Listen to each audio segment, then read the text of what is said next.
wire. Ayan. Girl, super duper ganda. Ang ganda! Ang ganda! So guys, alam niyo namang very abundant ako sa milk at gumagamit ako ng nursing bra just like this. Actually, tatlo to. Matatanggal-tanggal dito. Just like this. Ganyan. Ginagamit ko yun to at the same time para may panghawak ako nitong milk collector. Kung nakikita nyo, basa po siya. Basa po siya, oh. Just like that. So ngayon, bumili ako ng extra bra. Dalawa lang to. Para 5 na sila. Para may kapalitan ako. But different style. Hindi siya yung nursing bra talaga na madidetach yung front para magpadudu. Meron tayong kulay black. This one looks very malaki but seamless, girl. Hindi siya masakit. At tignan nyo. Bawal din kasi ako sa may spring. So wala tong spring ha, or wire. Ayan.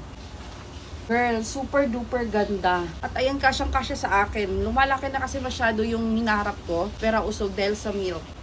Ang ganda! So, hindi din ako bumili ng saktong size lang for me kasi I need extra. Ayoko nang medyo nasisikipan yung dibdib ko. At the same time, parang may malagyan pa ako dito. And super duper like it. This one is the other color.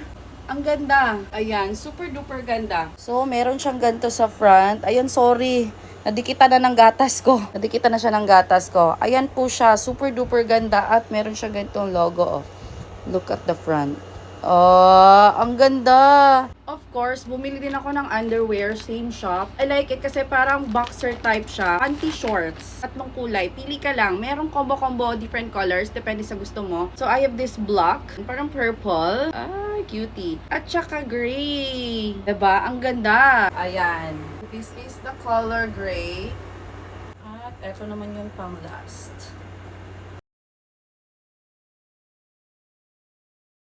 Perfect para sa mga mahilig magtambay lang sa bahay na nakapanty. At sa mga nagpadede na gusto ng maluwang at hindi masikip na bra, at the same time gumagamit ng collector gaya ko. Check out na!